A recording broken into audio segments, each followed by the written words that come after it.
여러분 기독교 역사를 보면은 크고 작은 회의들이 있었는데 그 중에서요 교회사적으로 아주 중요한 회의들이 있었습니다.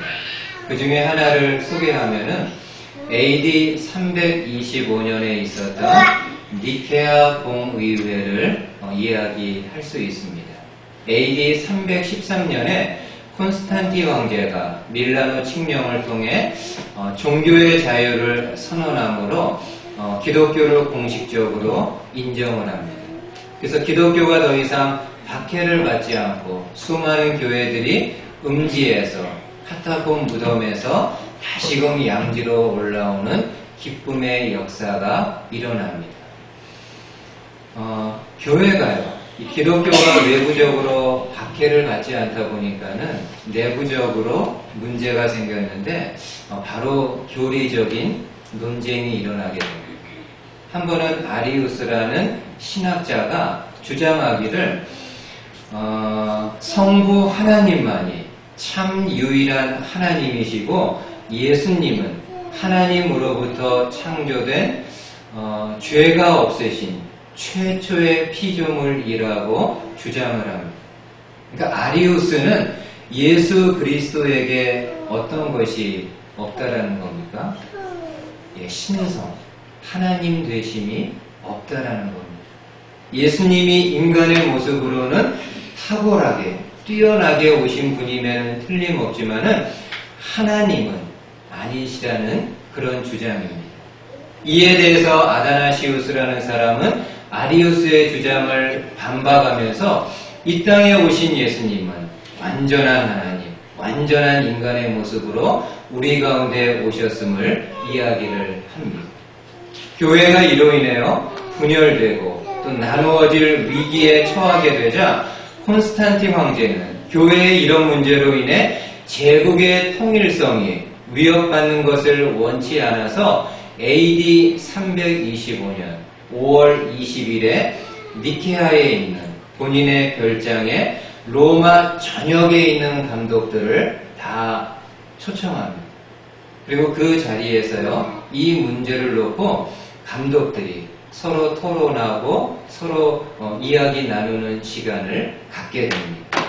42일 동안 회의가 진행되었는데 수많은 변론, 수많은 논쟁 끝에 최종적인 결정은요 아리우스를 이단으로 정죄하고 아다나시우스의 주장, 이 땅에 오신 예수님은 완전한 하나님, 완전한 인간임을 성경적으로 증명하고 성경이 말씀하시는 그리스도의 모습이라는 것을 채택하게 됩니다. 그래서 오늘날까지도요 저와 여러분들이 예수님을 완전한 하나님, 완전한 인간의 그러한 그리스도의 모습으로 믿고 있습니다. 그러니까 니케아 공의회가 굉장히 중요한 하나의 역사적인 사건임을 알 수가 있습니다. 여러분 오늘 본문에서도요 초대교회 역사에서 최초로 그리고 아주 중요한 하나의 회의가 열리게 되는데 그 회의는 바로 예루살렘 공의회입니다. 굉장히 중요한 회의였는데 좀 함께 좀 보도록 하겠습니다. 오늘 본문의 말씀은 이렇게 시작이 됩니다. 1절 말씀 보세요. 어떤 사람들이 유대로부터 내려와서 형제들을 가르치되 너희가 모세의 법대로 할례를 받지 아니하면 능히 구원을 받지 못하리라 하니. 예루살렘 교회에 있는 어떤 사람들이 안디옥 교회에 와서 그 성도들을 가르쳤는데 가르친 내용은 무엇입니까? 여러분들이 모세가 명한 할례를 받지 않으면 능히 구원을 받을 수 없습니다. 다시 말해서 이들의 가르침은 우리는 예수님만 믿어서는 구원을 얻지 못하고 하나님이 모세를 통해 주신 율법을 온전히 지켜야만 구원을 얻을 수 있다라는 가르침입니다. 여러분, 이 당시 안디옥 교회의 지도자인 바울과 바나바도 이 가르침의 내용을 들었을 겁니다. 어땠을까요? 충격이죠. 아마 뒤로 넘어갈 뻔하지 않았을까? 그렇게 생각이 들 정도로 이건 충격입니다. 지금까지 이들의 가르침은요, 지금까지 바울과 바나바가 안디옥 교회 성도들 1차 전도 여행을 다니면서 가르쳤던 복음의 내용하고는 정반대되는 가르침입니다. 여러분, 바울과 바나바가 사람들에게, 이방인들, 유대인을 비롯한 이방인들에게 복음을 전할 때 가르쳤던 내용이, 선포했던 내용이 무엇입니까? 우리 모두는 다 죄인이기에 우리 힘으로, 우리 능력으로 구원을 받을 수 없다. 오직 우리 죄를 십자가에서 죽으심으로 사하신 예수 그리스도를 믿을 때 우리가 구원을 얻을 수 있다라고 가르쳤습니다. 근데 지금 율법주의자들은 어떻게 가르칩니까? 예수님만 믿어서는 구원 얻지 못하고 하나님이 주신 율법들을 온전히 지켜야만 구원을 받을 수 있다라고 가르칩니다. 솔직히 여러분, 이들의 가르치며 율법주의자들의 가르침이 더 설득력이 있고 더 합당한 내용처럼 보여집니다. 그렇지, 구원은 좀 그렇게 좀 어렵게 노력해서 받아야지.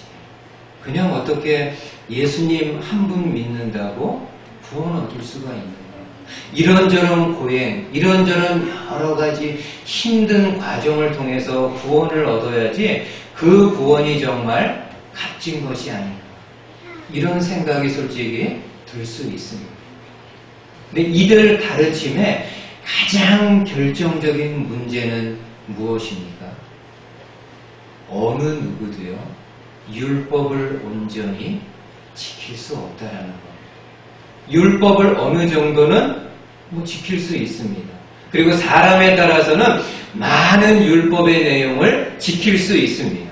그러나 율법이 요구하는 것은 어느 정도 지키고 많이 지킨다고 구원을 얻는 것이 아니라 기록된 모든 율법들을 다 지켜야만 구원을 얻을 것을 말씀합니다. 이 세상 어느 누구가 그 율법을 다 지켜서 구원을 얻을 수 있겠습니다. 그러니까 이들의 가르침은요, 복음이 아니고요, 좋은 소식이 아니고 고통의 소식, 절망의 소식입니다. 아무리 지키려고 애써도 지키지 못하기에 하나님이 주시는 구원의 자리에 이를 수 없는 절망과 슬픔의 소식입니다.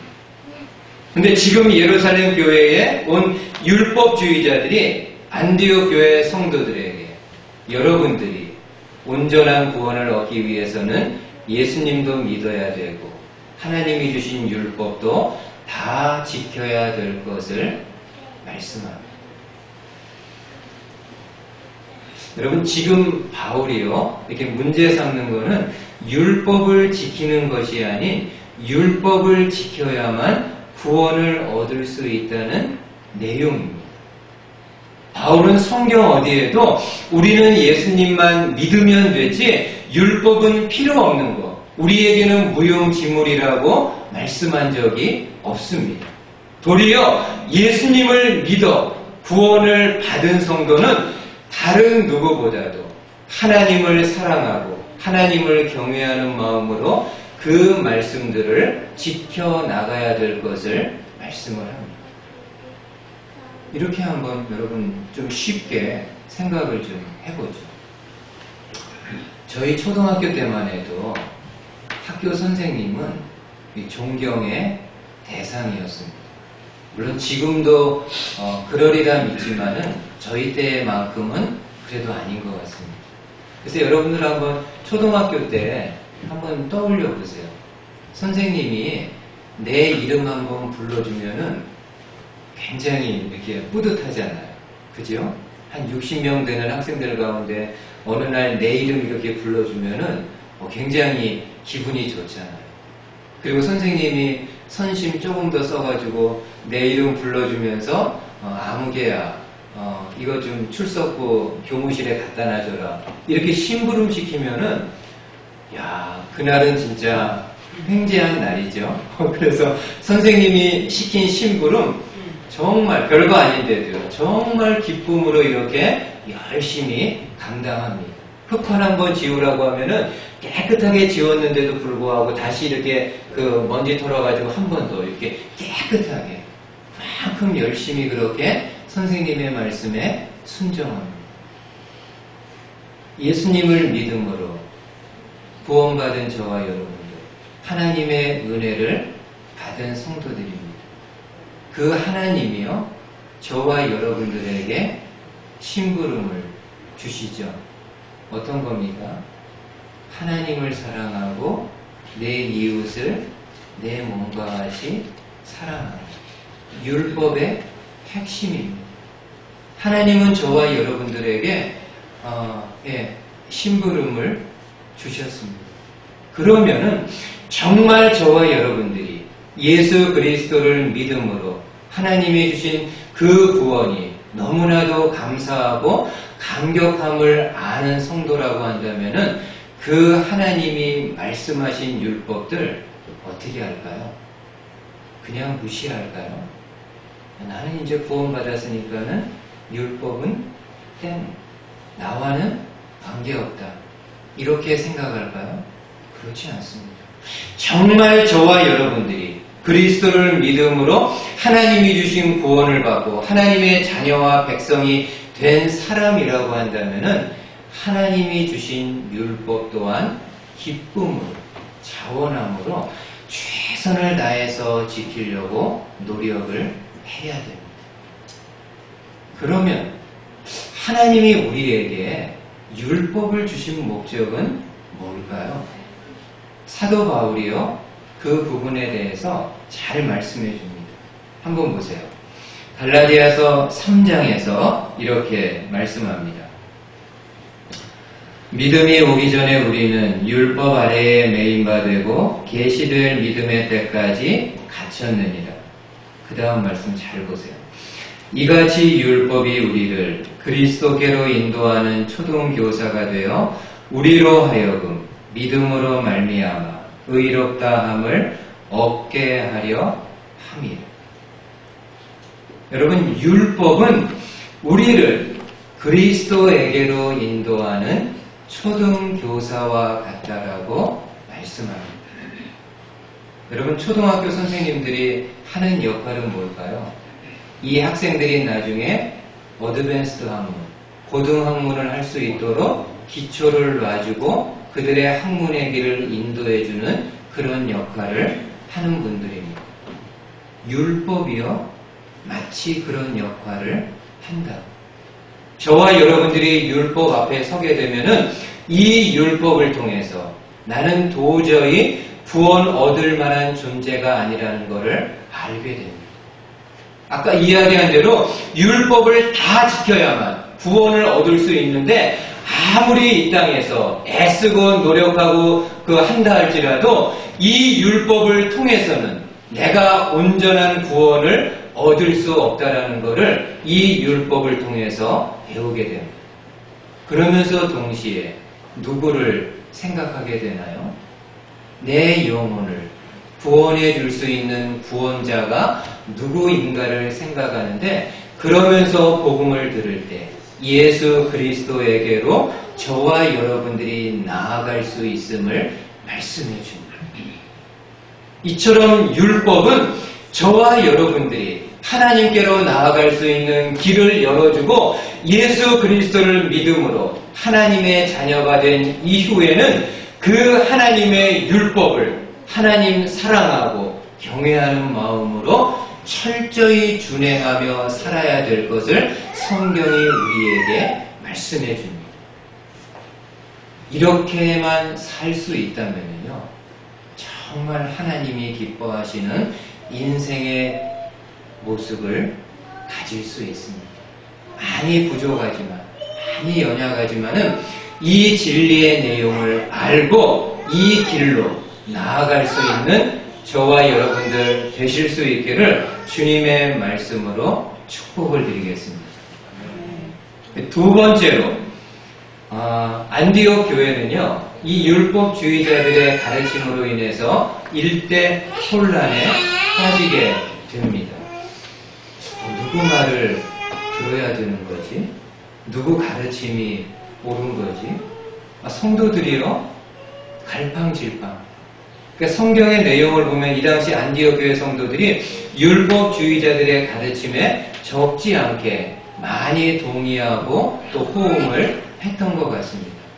거기에다가 바울과 바나바가 그냥 있을 수 없으니까는요, 이 율법주의자들과 안디옥 교회 안에서 아주 치열하게 논쟁하고 이렇게 막 다투는 그런 일까지 일어나게 됩니다.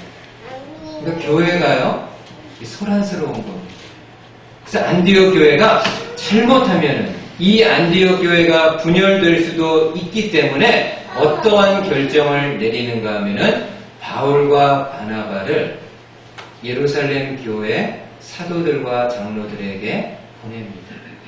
지금 안디옥 교회에 이런 교리적인 문제가 생겼는데 우리 힘으로 해결할 수 없으니 모 교회인 예루살렘의 사도들과 장로들이 이 문제를 좀 해결해 달라고 두 사람을 보내게 됩니다. 바울과 바나바가요, 길을 떠나서 드디어 예루살렘 교회에 도착했습니다. 그리고 사도들, 장로들, 그 많은 성도들 앞에서 본인들이 안디옥 교회 성도들, 그리고 1차 전도 여행을 다니면서 이방인들에게 그리스도의 복음을 전했을 때 그들이 구원 얻었던 모습에 대해서 자세하게 그들에게 설명을 합니다. 근데 여러분, 바울과 바나바가 본인의 이야기가 끝났을 때요, 일단의 무리들이 나와서 이야기합니다. 한번 5절 말씀 보십시오. 5절에 바리새파 중에 어떤 믿는 사람들이 일어나 말하되 이방인에게 할례를 행하고 모세의 율법을 지키라 명하는 것이 마땅하다 하니라. 그러니까 뉘앙스가요, 굉장히 톤을 눌러가지고 이야기하는 거예요. 바리새파 중에 예수님을 믿는 사람들이 일어나 이방인에게 할례를 행하고 모세의 율법을 지키라 명하는 것이 마땅하다라는 것은 그래야만 온전한 구원을 받을 수 있음을 거듭 이야기합니다. 지금 바울과 바나바도요, 이 율법주의자들 사이가 한치의 양보도 없이 팽팽합니다. 타협점을 찾을 수가 없는 거죠. 구원에 관한 문제이기 때문에 서로가 이 타협점을 찾을 수 없는 그런 상황입니다. 그러자 사도들과 장로들이 이 문제를 놓고 여러 차례 진지하게 의논하고 많은 변론을 한 후에 최종 결정을 내립니다. 먼저는 누가 나와서 이야기합니까? 베드로가 나와서 이야기합니다. 여러분, 베드로는 어떤 사람인가요? 유대인들의 사도이지만은 베드로는 특별히 이방인에게 처음으로 복음을 전해서 이방인 선교의 길을 열어놓았던 사람입니다. 그런 베드로가 나와서 사람들 앞에, 성도들 앞에서 이야기를 합니다. 본인의 경험을 토대로 해서 이야기를 합니다. 하나님의 구원은 유대인과 이방인들 차이가 없다. 하나님은 모든 사람들이 다 구원 얻기를 원한다라고 이야기합니다. 그런데 어떻게 감히 우리가 이방인을 차별할 수 있겠느냐라고 이야기하죠. 그러면서 율법에 대해서도 베드로가 아주 진솔하게 이야기합니다. 유대인인 우리도 솔직히 이 율법 제대로 다 지키지 못하고 있는데 알지도 못한 이방인들에게 우리가 감당하지 못하는 율법의 짐을 그들에게 지우는 것이 말이 되는 소리냐? 이게 합당한 일이느냐라고 이야기합니다. 우리도 율법을 제대로 지키지 못하는 사람들인데 그 율법에 대해서 알지 못하는 이방인들에게 율법의 짐을 지우는 것이 맞는 일이냐라고 이야기합니다. 그러면서 우리에게 있는 구원은 율법을 지켜서 얻은 것이 아니라 하나님의 아들 되시는 그리스도 예수를 믿음으로 주어진 하나님의 은혜로 주어진 것임을 이야기하게 됩니다. 참 귀한 발언이죠. 저는 개인적으로 베드로가 이렇게 말할 수 있었던 건 본인의 경험도 있었겠지만요, 그 안에 계신 성령님께서 복음의 내용이 무엇인가를 다시금 베드로를 통해 사람들에게 말씀하신 것이라고 믿습니다. 베드로가 이렇게 이야기하고 나서요, 마지막으로 한 명이 더 나와서 최종 확정을 합니다. 야고보 사도입니다. 이 야고보는 예수님의 제자들 중에 있었던 야고보가 아니고 예수님의 동생인 야고보로 알려져 있습니다. 아마도 그가 그 당시 초대교회의 수장으로, 의장으로 있었던 것 같습니다. 야고보 사도도 나와가지고 베드로의 말을 한 번 더 확증해 줍니다. 특별히 구약의 말씀들을 인용하면서 하나님의 구원은 유대인과 이방인 차별이 없음을 이야기하고, 그러면서 이방인 중에 예수님을 믿어 하나님께 돌아온 사람들은 더 이상 우리가 가지고 있는 율법으로 저들을 괴롭게 하지 말라라고 최종 판결을 내립니다. 그러면서 야고보는요, 한 가지만 더 이야기합니다. 어차피 다른 지역에 있는 성도들은 유대인과 이방인들이 함께 공동체를 이루며 신앙생활할 수밖에 없는데, 이방인들이 최소한 이것만은 지켜서 유대인들과 신앙생활하는데 아무런 거리낌이 없었으면 좋겠다고 하면서 4가지만을 당부하죠. 한번 보십시오. 19절에 이렇게 말합니다. 그러므로 내 의견에는 이방인 중에서 하나님께 돌아오는 자들을 괴롭게 하지 말고, 이제 그 다음 보십시오. 다만 우상에 더러운 것, 우상에게 드려졌던 음식, 제물을 이야기합니다. 우상에 더러운 것과 음행하는 것, 목매어 죽인 것. 목매어 죽인 거는요, 동물의 피를 뽑지 않고 빼지 않고 그냥 이렇게 통째로 목매달아 죽인 것을 이야기합니다. 그리고 피를 멀리하라고 편지하는 것이 옳으니. 그러니까 지금 야고보 사도는 이방인들을 향해서, 여러분들이 어차피 유대인들과 회당에서 혹은 가정교회에서 한 공동체를 이루면서 신앙생활할 수밖에 없는데, 이것 4가지만, 우상에게 드려졌던 거, 음행하는 거, 피에 관계된 거, 유대인들은 피를 생명처럼 여기니까는 피에 관계된 것만큼은 여러분들이 지키면서 유대인들과 더불어 한 신앙 공동체를 이루며 살아갈 것을 권고해 줍니다. 여러분, 이 예루살렘 공의회는요, 우리에게 대단히 중요한 진리를 다시 한번 확증해 줍니다. 여러분, 우리의 구원은 어떤 겁니까? 예수님이 말씀하신 것처럼 다른 것을 통해서가 아닌 예수 그리스도를 믿음으로 하나님이 주신 구원을 받을 수 있음을 우리 주님이 말씀하셨습니다. 진리입니다. 그리고 이 진리가요, 시간이 지난 후에 역사 가운데에서 예루살렘 공의회를 통해서 다시 한번 이것이 진리임을 확증해 주셨습니다.